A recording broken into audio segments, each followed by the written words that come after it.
a tous une fois connu dans notre vie des comptines pour pouvoir dormir le soir parce que t'avais peur, voilà. Ils nous ont permis de nous endormir ou en tout cas de nous rassurer pour se sentir en sécurité. Ton père venait à ton chevet, te mettait la petite musique, la petite comptine est tournée, t'étais rassuré et le monstre tu l'avais littéralement oublié. Mais le problème dans tout ça, c'est que ce qu'on vous raconte dans les comptines, eh bah tout est faux. En tout cas, c'est pas du tout l'image qu'on avait de la comptine, c'est beaucoup plus profond que ça. La vidéo qu'on va voir va littéralement niquer votre enfance sur tous les aspects, mais c'est pas grave, on va souffrir tous ensemble. Détruire mon enfance, ça va être compliqué. Les comptines sont peut-être les premières chansons qu'on apprend par cœur et pourtant, elles sont remplies de références historiques, de messages préventifs, elles servent bien souvent à divertir les enfants, mais aussi les adultes. Et c'est pour ça qu'il y a énormément de messages cachés dans les anciennes comptines. On a déjà parlé à plusieurs reprises de chansons pour enfants en vidéo, avec Crazy Frog ou Baby Shark, et souvenez-vous de Baby Shark, la version originale racontait l'histoire d'un marin qui se faisait bouffer par un requin. Là j'ai une comptine dans la tête, vive le vent d'hiver, mais je vois pas ce que ça raconte, à part qu'on se pèle le cul en hiver, tu vois. Et bien c'est exactement ce genre de choses qu'on va décortiquer aujourd'hui, mais cette fois-ci avec les comptines françaises les plus populaires. Merci Souls. Il y a aussi la petite souris là. Je sais pas, on lui fait pipi dessus là, je sais plus quoi là.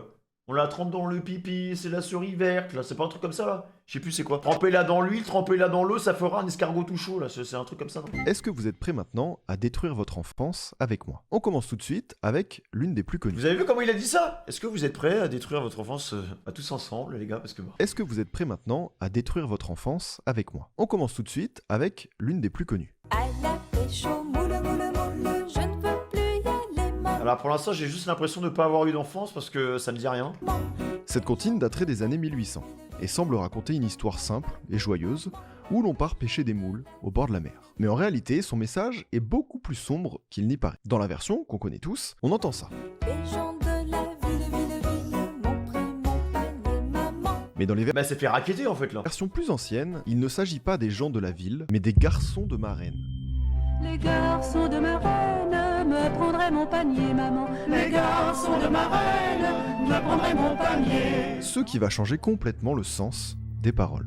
C'est-à-dire... Le fameux panier dont parle la jeune fille n'est pas un simple objet. Il est souvent interprété à l'époque comme un symbole de quelque chose de précieux. Ton panier, c'est quelque chose que tu protèges. Et dans la suite de la chanson, la jeune fille explique que les garçons de la ville lui ont pris son panier. Alors oui, ça pourrait signifier qu'on lui a juste piqué ses moules, c'est pas cool, mais c'est pas le concept de la vidéo. L'autre lecture possible, c'est qu'on lui aurait pris sa virginité. Oh putain de merde. Du coup, on chantait ça à nos enfants. C'est peut-être pour ça en fait. C'est peut-être pour ça que je l'ai jamais entendu quand j'étais petit. Peut-être que mes parents, ils avaient compris que la musique, elle était pas très correcte. Donc ils se sont dit, bon, on va lui mettre du Disney. Maintenant qu'on sait ça, la lecture est différente. On sent dans le ton de ses phrases qu'elle est bouleversée et que quelque part, elle en parle avec regret. Ce qui nous laisse suggérer qu'elle n'a peut-être pas consenti à ça. À la pêche des moules. Et quand on regarde la suite, surtout les couplets les moins connus, bah ça sonne plus du tout pareil. Quand une fois ils vous tiennent, sont-ils de bons enfants, maman? Mais c'est horrible. Ah bah là, ça change totalement la perspective de la musique, hein. Quand une fois ils vous tiennent, sont-ils de bons enfants? Ils What? vous font des caresses, des petits compliments, maman. Ils vous font des caresses, des petits compliments. Si jamais vous doutez encore, ce qui est possible. Et que Non, vous vous non, dites vraiment, je doute pas, moi. juste, oui bon c'est juste des gosses qui se chamaillent, rien de méchant, faut pas voir le mal partout. On chamaille pas comme ça, hein. Regardons la suite. Les garçons de la ville m'ont tous embrassé, maman. Les garçons de la ville m'ont tous embrassé. Les garçons de la ville, mes habits ont caché, maman. Non, c'est bon, il y a un moment, c'est explicite, là, c'est bon, on a compris. Les garçons de la ville, mes habits ont caché. Non, c'est horrible. Les garçons de la ville, alors m'ont quitté, maman. Les garçons de la ville, alors m'ont quitté. Tous les mecs l'ont embrassé. Mais pourquoi il y a quelqu'un... Bah, qui a créé cette musique? C'est intéressant là ce qu'il raconte. On se rend compte que les comptines au final elles sont des vices, mais qui a créé ce son? Et qui a pu le commercialiser? Parce qu'il y a des gens qui se sont ambiancés là-dessus, hein. Puis ils ont caché ses vêtements, puis ils se sont barrés. Tout ça de façon non consentie, on l'entend. Au revoir la virginité. S'il faut utiliser les termes, ça s'appelle juste un film en réunion. Et j'aurais jamais pensé qu'il y a un tel sens caché derrière une chanson comme celle-là. Et c'est trop bizarre de te dire que la chanson raconte ça à la base. Et là vous vous demandez pourquoi ça raconterait ça, quel est l'intérêt? Eh bien cette question on va y répondre tout au long de cette vidéo. Petit à petit, à force d'en analyser plusieurs, ça va créer un pattern et on va peut-être essayer de comprendre pourquoi est-ce qu'on cache des messages pareils dans des chansons pour enfants, quoi. C'est trop bizarre. Bref, en tout cas, quand tu connais le sens caché de la pêche aux moules, il y a des reprises qui vieillissent très mal. Ouais, bah ouais. Au final, Wow. la version contine est tellement plus édulcorée qu'il est difficile de capter le sens original, et c'est tant mieux. Mais de base, elle a été écrite pour servir d'avertissement contre les hommes qui peuvent abuser des jeunes filles. Et franchement, ouais, on comprend mieux pourquoi elle ne veut plus y retourner, à la pêche aux moules. Alors oui, je suis d'accord, ça sert pas à grand chose de savoir ça, mais écoutez, c'est le principe de la vidéo. Donc on laisse cette histoire horrible sur le côté, et on est d'accord que les comptines, c'est genre, en gros, ton gamin il est dans le lit, il dit papa, raconte-moi une histoire. Et tu mets une petite comptine et ça lui raconte une petite histoire et après il s'endort quoi. on enchaîne aussi avec un animal qui lui aussi vit dans l'eau. Les crocro, les crocro, les J'en connais aucun. crocodiles. Sur les bords du Nil, ils sont partis, n'en parlons plus. Si on C'est remonte quoi, c'est un truc parce qu'on tue des crocodiles pour faire des vêtements, c'est ça? dans le temps, on découvre que cette chanson viendrait de l'époque des guerres napoléoniennes au début du 19e siècle. À cette période, Ouais, chat. Y en a dans le chat, vous êtes en mode, mais OMG, tu connais pas, ouais, t'as pas eu d'enfance, nan. Mais les gars, ils avaient que ça à foutre mes parents de me chanter des comptines. Les gars, moi, c'était pas comptine, hein. Je vous dis, à part une souris verte qui courait dans l'herbe, j'attrape par la queue, je sais pas quoi. Moi, j'ai pas, il y avait pas de comptine, hein. Si je vous raconte les histoires que mon daron, il me chantait, enfin, il me racontait, c'était des histoires du bled, tu vois. Genre, vous connaissez le guinarou? Non, vous connaissez pas le guinarou. Vous préférez vous foutre de ma gueule. Le guinarou, c'est une sorte de monstre qui vient te manger le soir quand les enfants, bah, ils veulent pas dormir. Voilà, c'est comme ça qu'ils m'endormaient. Donc, il me disait, ouais, le guinarou, il va venir le soir et si tu dors pas, bah, il va te bouffer. Voilà. C'est comme ça, l'éducation à la dure, hein, à l'africaine. Hein. Mais ça a marché. Parce que j'étais terrifié. Et dès que j'entendais un bruit de la couette, je tremblais comme ça, je serrais fort ma couette parce que j'avais peur que c'était le guinarou. Ça m'a traumatisé. Sur les bords du Nil, ils sont partis, n'en parlons plus. si on remonte Yes. dans le temps, on découvre que cette chanson viendrait de l'époque des guerres napoléoniennes au début du 19e siècle. À cette période, Napoléon Bonaparte Oui, Dab. rêvait d'étendre son empire jusqu'en Égypte, non seulement pour des raisons stratégiques, mais aussi pour percer les mystères des pyramides et de cette terre exotique. Et dans les années 1800, c'était beaucoup plus compliqué de voyager qu'aujourd'hui. Du coup, quand les soldats français arrivent en Égypte, c'est la première fois de leur vie qu'ils tombent face à un crocodile. Dites-vous, et c'est un truc de ouf, pour la majorité des Français à cette époque, le crocodile, ils savent pas ce que c'est. C'est un mythe, c'est une légende au même titre que les dragons et les licornes. Donc le crocodile, c'est un truc de baiser, quoi. Du coup, la légende Le premier français qui s'est rapproché pour aller taper la discute avec le crocodile, il fallait être là. Hein. raconte que les soldats, pour s'amuser et passer le temps dans ces terres étrangères, ils auraient inventé des chansons sur les crocodiles. Et c'est ainsi que serait née la chanson « Ah, les crocodiles ». En 1856, le compositeur Jack Offenbach va sortir une bouffonnerie musicale. Et c'est pas moi qui ai inventé le terme, c'est un vrai style de musique, la bouffonnerie musicale, et qui était conçu pour faire rire en se moquant de certains sujets. Et c'est dans cette bouffonnerie que va apparaître la première version de « Ah, les crocodiles ». Le crocodile est mort au bord du Nil, n'avalons plus. Cette Ah bouffonnerie, ouais, donc ils l'ont atomisé. Hein. Eh, le croco là-bas, là, hein. Ça, peut-être ça se mange, les gars, ouais. Ils ont ramené des canons, allez, on y va, bah. oui, c'est ce qui va Le permettre croco, il s'est envolé dans le ciel. à la chanson de gagner en À popularité table et d'évoluer pour devenir la comptine que l'on connaît tous aujourd'hui. Bon, la version actuelle est quand même moins morbide que l'original, mais l'air reste le même et le texte fait toujours référence à une guerre napoléonienne. Un crocodile, s'en allant à la guerre, disait au revoir à ses petits enfants, traînant ses pieds dans la poussière, il s'en allait combattre les éléphants. Là, je suis obligé d'imaginer vos darons en train de vous chanter ça. Et vous vous endormez là-dessus. Et c'est moi qui ai vu en bizarre là pour l'instant. Mais la vie, c'est vous. La vie, c'est vous. Dans cette histoire, les crocodiles symboliseraient les soldats français partant en guerre, tandis que les éléphants représenteraient les Égyptiens. En gros, cette comptine utilise des métaphores d'animaux exotiques sur une musique classique avec une bonne base de souvenirs bien colonialistes. Et pour la version actuelle, ils y ont juste rajouté beaucoup de sucre, comme ça plaît aux enfants. Puis voilà, et ça nous donne une comptine qui perdure depuis plus de 200 ans. Il fredonnait une marche militaire dont il mâchait les mots incroustés. Ça me suit, la guerre et la musique, elle est toute choupie. Bon, là c'est pareil, je sais pas du tout ce qu'on fait de cette anecdote, et puis quelque part c'est toujours intéressant de savoir ce qu'on chante. D'ailleurs, est-ce que vous chantiez ceci? Entrez dans la danse, voyez comme Nanazance, je la montre à mes messieurs. Nanananananana. Ouais, mais ça, c'est une musique sexuelle, je crois. Parce que je m'en suis rendu compte au bout d'un moment. Je crois, c'est pas la meuf, elle soulève sa jupe, elle montre aux gens et tout. Je la montre à mes messieurs, nanana. sautez, dansez, embrassez qui vous voudrez. Quelle Ah non, c'est pas ça. C'est pas la bonne comptine. petite douceur cette chanson. Des petits oiseaux qui chantent, des gens qui dansent, qui s'amusent. En bref, une petite vie sympa depuis que le roi a viré les putes. Oui, il y a un lien avec les prostituées, mais pour comprendre, il faut un peu de contexte. La chanson a été écrite par Madame de Je Pompadour m'attendais pas à ça. en 1753. qui à cette époque était une maîtresse du roi Louis XV. Au XVIIIe siècle, le roi Louis XIV va chercher à moraliser la Le société roi soleil, les gars, hein, vraiment, ce mec, il a fait des dingueries. Hein. et à contrôler ses activités. Pour cela, il va avoir l'idée de fermer toutes les maisons closes qui se trouvaient dans les bois autour de Paris. Oh, mais Louis, t'abuses! Ces lieux étaient reconnaissables grâce à une couronne de laurier accrochée à leur entrée. D'ailleurs, si vous apercevez ceci, au-dessus d'une porte dans Paris, c'est que ce bâtiment était une ancienne maison close à l'époque. Oh, mais de toute façon, ça l'est toujours. Hein. Du coup, vu que les bordels ferment, les lauriers sont coupés. Donc, plus aucune raison d'aller au bois. Nous n'irons plus au bois, les lauriers sont coupés. La belle que voilà, la laissons-nous danser. La belle... Oh non, c'est chiant. Voilà. Ah, mais c'est comme ça. Bah, c'est pour ça qu'au bois de Boulogne maintenant, bah putain, mais l'histoire, c'est bien fait, hein. Tout ça part de Louis. De base, c'était en plein cœur de la ville. Et maintenant, elles ont dû partir pour aller dans le bois. Et c'est pour ça que tu vas au bois de Boulogne, t'es en mode, elle arrive, Géraldine, elle est en mode, c'est 40 € la complète, hein. Voilà, la laisse. C'est à cause de Louis. Permettez-moi de poser la question, est-ce que ça parle vraiment d'une danse ou d'une danse si on admet que danser, c'est autre chose? Il y a un passage qui est quand même à relever. Entrez dans la danse, voyez comme on danse, sautez, dansez, embrassez qui vous voudrez.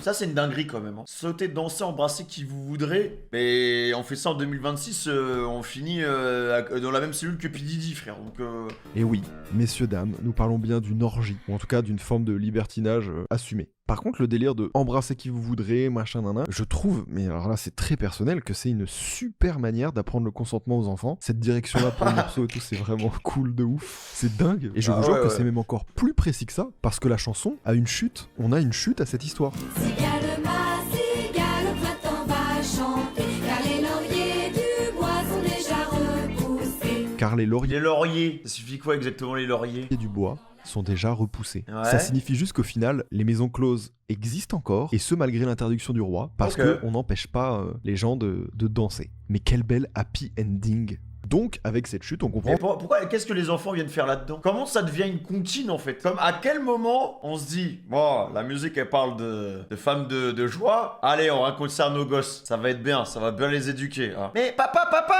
aujourd'hui, j'ai embrassé tous les garçons de ma classe. Mais pourquoi t'as fait ça, Justine? Bah, c'est la musique qu'il a dit, embrasser, danser, que quelque part, ce son Bah, je sais était pas, un peu hein. pour se moquer du roi, mais de manière plus subtile. Parce que dans une comptine pour enfants, tout passera toujours mieux. Et surtout à cette époque-là. On peut éviter la tête... Il était un Petit navire qui avait des méchants gobelins, qui avait des méchants gobelins, qui avait des méchants gobelins, gobelins. Je me souviens de cette musique. Oh ouais, oh. Je crois, alors, moi, je crois que c'est ça, non?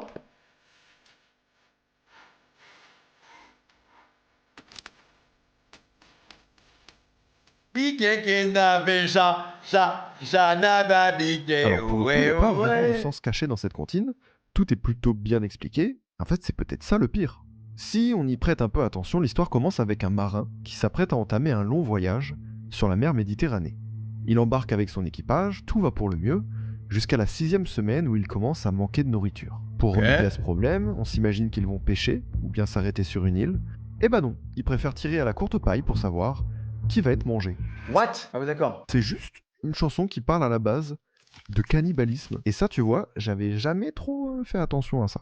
De base, dans la chanson originale du XVIIIe siècle, c'est le capitaine qui perd à la courte paille et qui doit être mangé par les matelots. Sauf que la musique a évolué avec le temps. Et dans la version que l'on connaît tous aujourd'hui, celui qui va se faire croquer, eh bien c'est le plus jeune des matelots.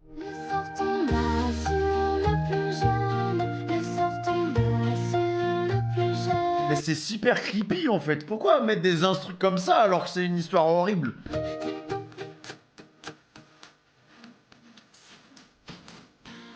Qui sera mangé?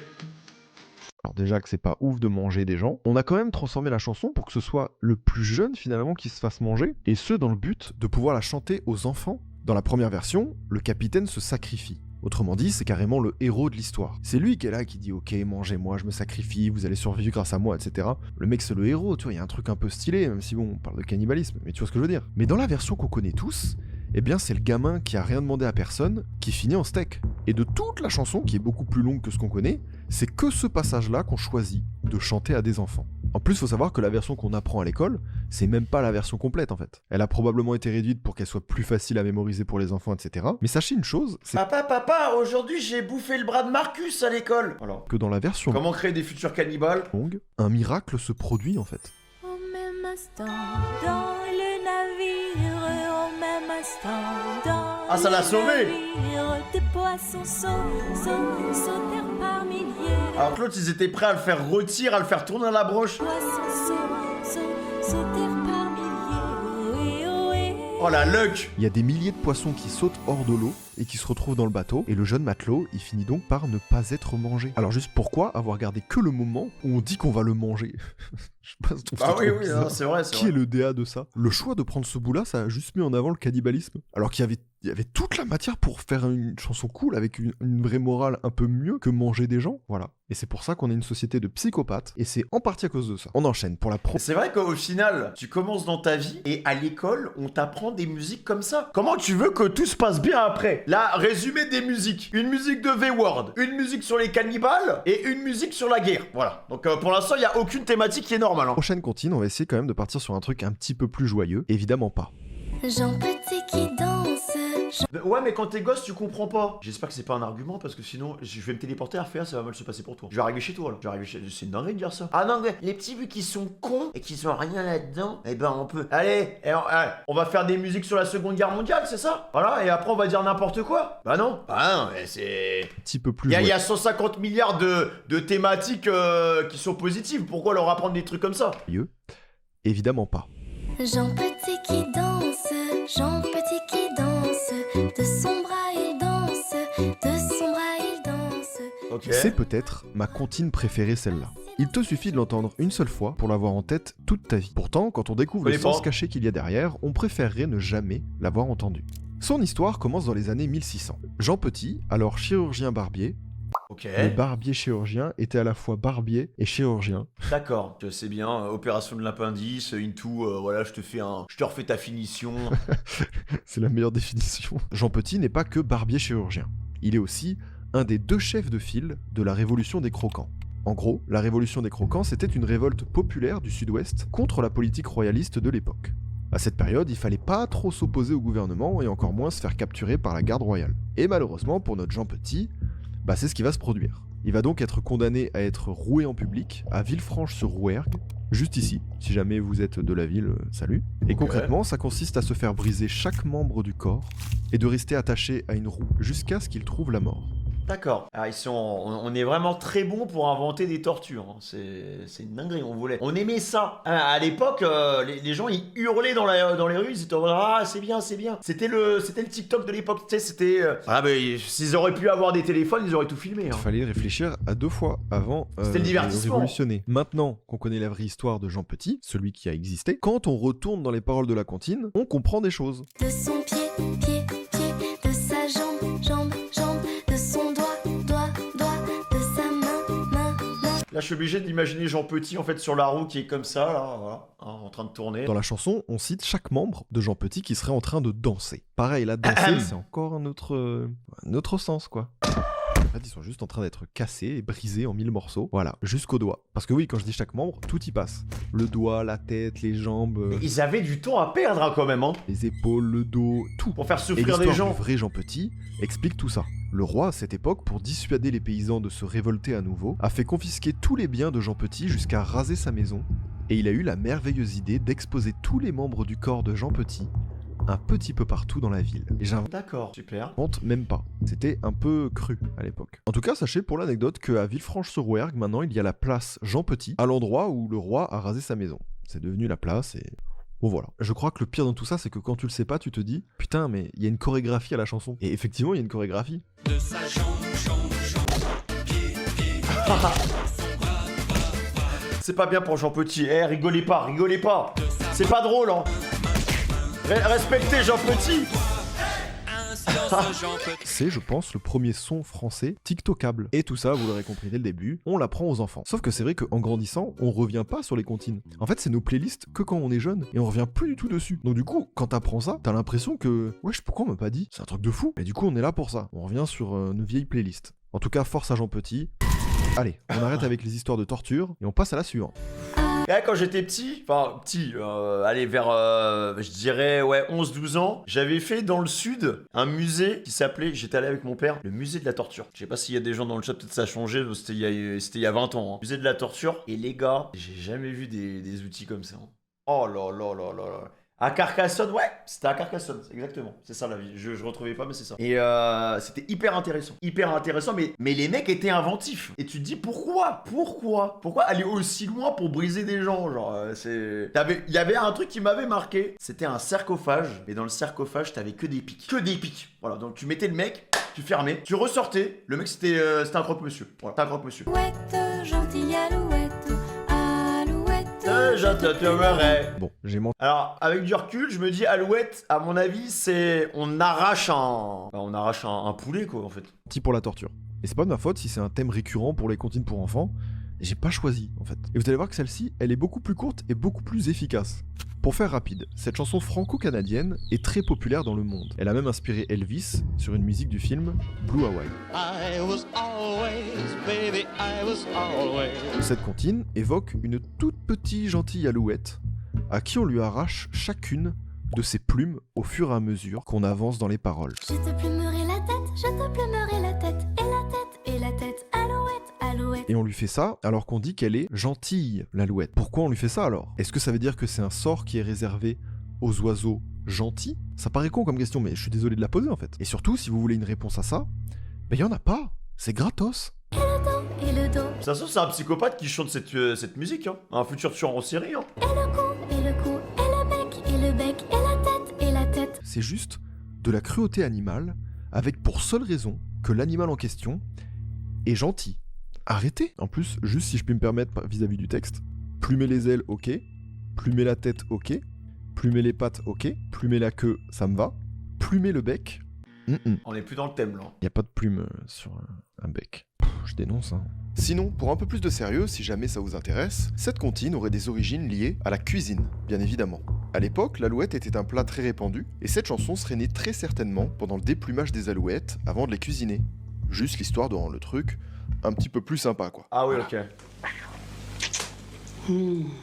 Ah, j'ai horreur de ça. Je serais prêt. Alors, vous voulez m'énerver, vous voulez me rage bait, vous faites ça. Heureusement qu'on peut pas envoyer des vocaux dans le chat, hein. Mais j'ai horreur des gens qui mangent, je déteste ça. Alors j'aime la bouffe, hein. Mais ça, Allez, ça suivant. m'insupporte. Au clair de La lune. mon ami Pierrot. Ça c'est la classique, c'est le Léo Messi des comptines.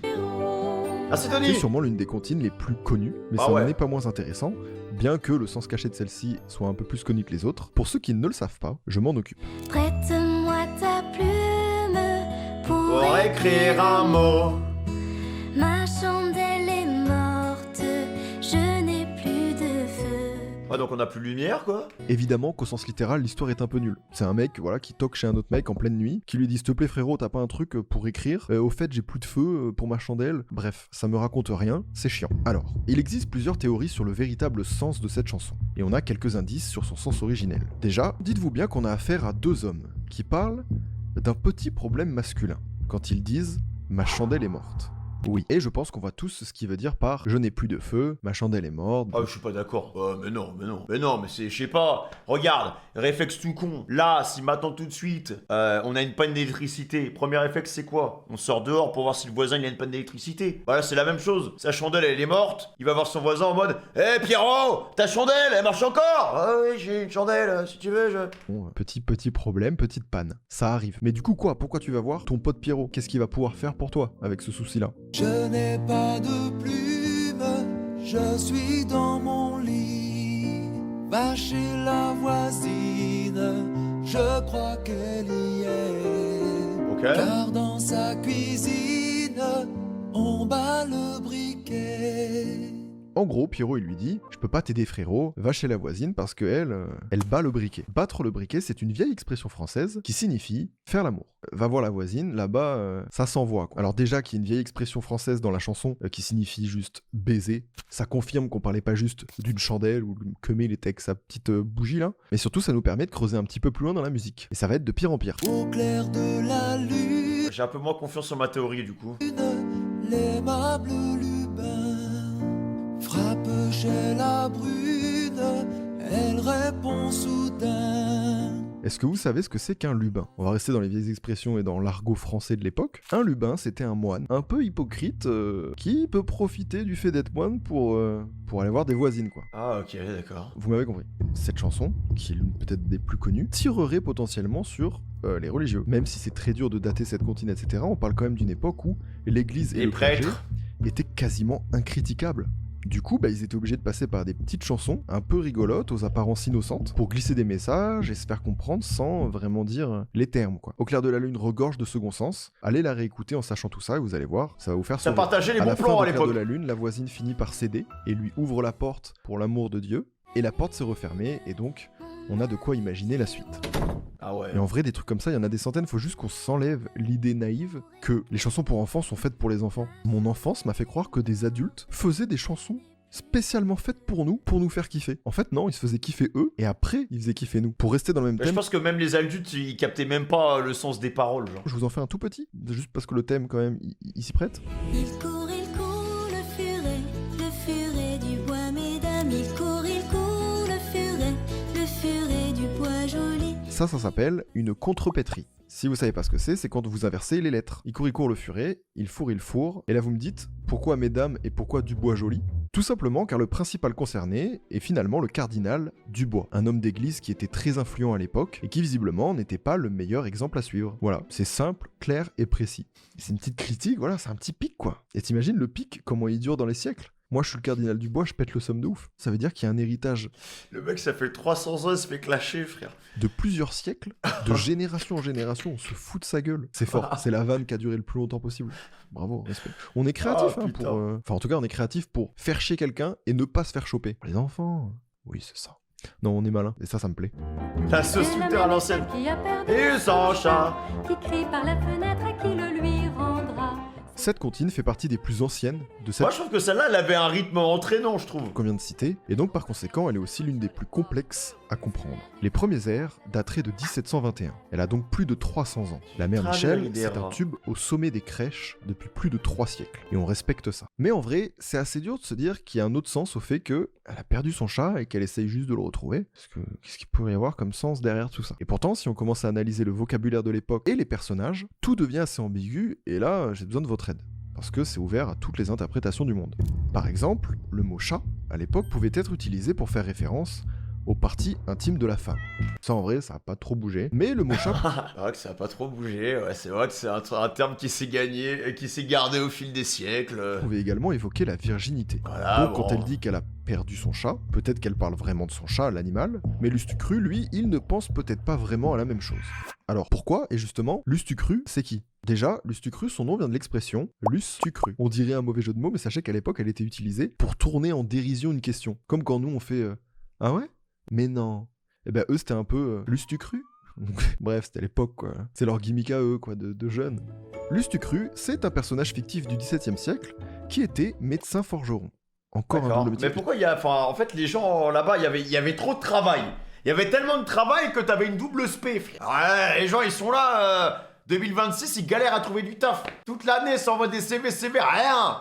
Eux, là-bas, ils étaient médecins, forgerons, bûcherons, paysans, pêcheurs et roublards. Voilà, tout ça en même temps. Ils étaient en mode, oui, ben, on enchaîne les boulots et on enchaîne les payes à la fin du mois. Je vous jure que j'invente rien, c'est juste trop bizarre. Barbier chirurgien, médecin forgeron, il manquait de personnel, c'est abusé à l'époque. Donc il était médecin forgeron, sauf que le truc glauque, c'est que le rôle de Lustucru, c'était de soigner la tête des femmes avec des outils de forgeron.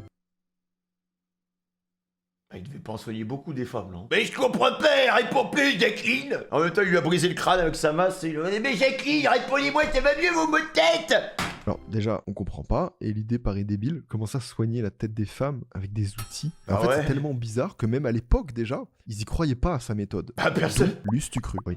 Et quand on dit soigner la tête, c'est parce qu'à cette période, les femmes commençaient à chercher plus de considération. Donc à la base, Lustucru, c'est un symbole sexiste qui cherche à maintenir une emprise sur les femmes et sur leur façon de penser. En 1660, il est devenu connu en étant représenté sur des gravures. Non, mais c'est n'importe quoi, hein. Arrêtez de vous agiter, on a nos outils! On est médecin, madame! Regarde, là, il est médecin, lui, là? Il est médecin, il va la fracasser, frère. Qu'est-ce que c'est que cette merde? On le voyait couper la tête des femmes, et tu comprends le symbole. On y voyait également des femmes traînées de force par leur mari pour se faire redresser la tête par le père Lustucru. En gros, le père Lustucru... Ah genre il y a des maris qui je vous emmène ma femme, voilà, genre vous voyez bien là, ah là, le cou il est pas droit. Y a moyen de lui enlever la tête et de lui remettre?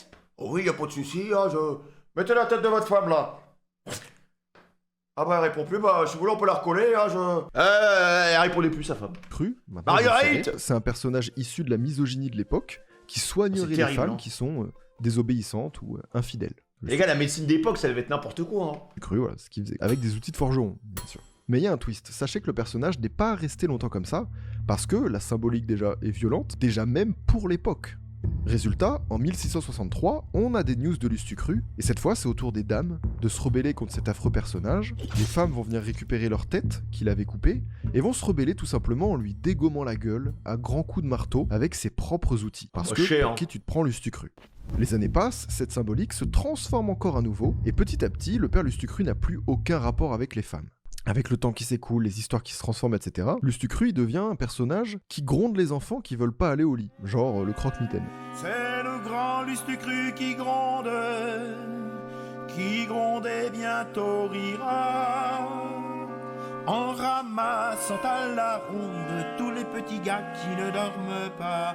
Alors là, ça peut être aussi un pédophile. Ah non, mais c'est... Je ramasse à la ronde tous les petits gars qui ne dorment pas. Bon, dans tous les cas, ils traînent dans des mauvais coups, quoi. Donc, Et petit à petit, le temps va passer et tous ces symboles et toutes ces symboliques vont disparaître. Mais du coup, Lustucru, il est passé par plein de phases, plein de symboliques, et vous allez voir que ça fout le bordel pour essayer de comprendre notre comptine de base. Et le Lustucru, il est plus pertinent que Voldemort, les gars. Lustucru a tellement évolué qu'au final, c'est devenu un bouffon, un truc un peu ridicule, genre un personnage un peu rigolo, potelé, machin nanan, qui a fini sur des paquets de pâtes. Ma chaîne, elle est partie en couille, hein. On parle vraiment de Lustucru, là. Bon bref, oui, c'est bizarre de se refaire tout l'arbre généalogique de Lustucru, mais on en a besoin pour essayer de comprendre notre foutue comptine. À ce moment-là, qu'on doit comprendre que cette comptine, elle est basée sur un quiproquo. Autrement dit, la mère Michel et Lustucru, ils ne parlent pas de la même chose. La mère Michel, elle parle vraiment de son chat, quand Lustucru, en personnage tyrannique, parle juste de sa ou de sa virginité, selon les interprétations.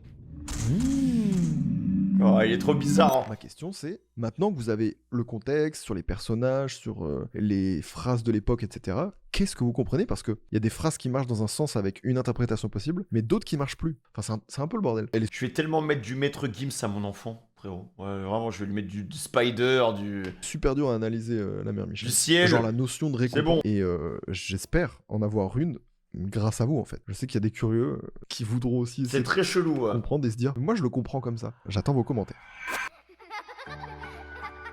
On en a fini pour aujourd'hui avec les messages cachés derrière les chansons pour enfants. Et bah super. Évidemment, hein. c'était une sélection, c'était impossible de toutes les citer, sinon la vidéo aurait duré 10 heures, et je pense vraiment que personne n'a envie de ça. Mais par contre, si jamais ça vous rend curieux, et que vous aimez gâcher votre enfance, il y a de quoi en faire d'autres, donc n'hésitez pas à me dire. Il faut quand même rappeler que certes, il y a des faut qu'il refasse un autre épisode. Hein. Historiques dans certaines comptines, mais que tous ces messages cachés dont on parle là relèvent aussi pas mal de l'interprétation, et qu'en fait, ça restera un sujet sans réponse, avec lesquels on est quand même pas mal aiguillé sur certaines avec des jolis indices, mais il y a toujours une part de imaginez c'est pas fait exprès, et c'est possible aussi. On a des interprétations différentes selon les époques. Peut-être que dans 50 ans, on n'interprétera plus du tout de la même manière n'importe quelle comptine, tu vois. Mais alors pourquoi on fait ça? Pourquoi il y a autant de double sens? Pourquoi on met des messages cachés même? Eh bien c'est pour une bonne raison qui est en fait juste logique avec du recul. Ces chansons ont tout au fil du temps été conçues pour les enfants, mais pas que. Elles ont été aussi conçues dans le but de plaire également aux parents. Parce que les parents, c'est eux qui vont les chanter, c'est eux qui doivent les retenir. Mais donc ça prouve bien que en fait l'être humain n'écoute jamais les paroles n'écoute jamais les paroles des chansons en fait. Tous les messages plus ou moins douteux qui sont cachés dans chacune d'entre elles. Et selon l'histoire et le moment, les comptines deviennent des témoignages d'une pensée qui appartient à une époque. Et oui les amis, le monde évolue et les comptines pour enfants aussi. C'est quoi les nouvelles... Ah voilà, attends, qu'est-ce que c'est que ça? Parce qu'encore, les comptines là, elles datent de 1700 et tout, hein, y a pas de souci. Mais les comptines maintenant de 2026 là, pourquoi il y a un caca là? Parce qu'on n'a pas écouté les comptines de la génération TikTok là. On n'a pas écouté leurs comptines à eux. La vie, on fait caca. Allez, non, vraiment c'est ça? Tous les jours, on fait caca. Voilà, écoutez... C'est désespérant. Tout ça, j'espère on se prend une météorite. Vraiment, j'espère fin 2020 on se prend une météorite. Petite vidéo un peu plus détente, sujet beaucoup plus chill. Merci à... Après, vous me direz, c'est toujours moins pire en termes de valeur que les comptines qu'on a écoutés. Hein. Voilà, je vais vous faire un récap ou pas? Non, je vais pas vous faire un récap quand même. Hein. Je préfère dans la vie on fait caca, mais je suis pas sûr que pour l'enfant, pour se développer plus tard, ce soit bien. Que ça a un coup à créer des futurs scatophiles. Voilà. Papa, aujourd'hui, j'ai mangé le caca de Karim à l'école. Il était grave bon. Voilà, allez viens. Viens Choto, viens, on va aller voir le psy ensemble et on va... Je sais plus quoi faire de lui. Voilà, je vous l'emmène parce qu'il a bouffé le caca de son pote. Toutes et à tous d'être restés jusqu'ici. J'espère que ça vous a plu. N'hésitez pas à vous abonner à la chaîne et à laisser un like si jamais j'ai un peu gâché une partie de votre enfance. Vous pouvez En vrai, il me l'a pas gâché. Non, il me l'a pas gâché du tout. En vrai, ça va, moi ça va. également faire un truc un peu participatif en Ça va. commentaire. Si vous connaissez d'autres sens, d'autres interprétations à des comptines, etc. Donc voilà, n'hésitez pas, ça fait un peu de lecture. Et aussi, je me posais la question, quelles sont les comptines? En vrai, les enfants peuvent voir des cacas... peuvent voir des angoisses à voir leur caca partir dans les toilettes au début. Ah genre, il y en a qui avaient peur de faire caca. Ah moi j'étais content. Hein. Ah moi carrément, en fait, le seul truc que je pouvais pas faire, c'est que je pouvais pas faire caca à l'école. Caca ou pipi, impossible. Il fallait que j'attende, il fallait que j'ai ma porcelaine, il fallait que mes fesses, elles se mettent sur mes toilettes. Donc après une journée où t'as bien mangé, tu sais, ton ventre à la fin il est en mode gazu gazu. Qu'est-ce que j'étais content d'aller sur le trône. Oh j'étais content de faire caca. Hein. Je chiais avec le sourire. Hein. Oh là là, c'était le premier réflexe que je faisais. J'ouvre la porte, 17h30, jette mon sac, 17h31, je cours tout droit, toilette, mes fesses sont là-dedans et après, dans la vie, je fais caca. Mais avec le sourire, mon gars. Et j'étais grave content. Et ça tombait tout seul. Qu'on a en commun. Genre les enfants qui naissent aujourd'hui, quelles comptines ils apprennent que nous on a connues. En fait, je suis curieux, je me disais, mais il y a des nouvelles comptines qui sortent, il y a des trucs. Parce que j'ai l'impression que des fois je parle de comptine à quelqu'un, et en fait, ça dit rien à un autre. Moi je pense que les petits maintenant, déjà faut se dire les gars que tu peux parler avec un mec qui est né en 2020. Moi je trouve ça stylé. Ouais, t'es né quand? Je suis né en 2020. Ouais, t'es né quand? Je suis né en 2023. Je sais pas, ça fait futuriste en mode ouais, lui, il est né en 2046. Moi je suis né avant les années 2000. Et la vie, je trouve que quand t'es né avant les années 2000, le chiffre il fait vieux. On dirait que t'es une momie genre. Je vais pas vous dire en quelle année je suis né, mais 2001, je sais qu'il y a un moment il y a eu du bashing avec ouais mais t'es un 2000, t'es un 2000. Eh les gars, vous avez un chiffre, il est grave stylé. De 2000 à... Ouais, vous êtes un 2000, c'est stylé. Vous êtes un 1900 quelque chose. Je sais pas, ça sonne bizarre. Moi je trouve que les 2000 c'est carré hein.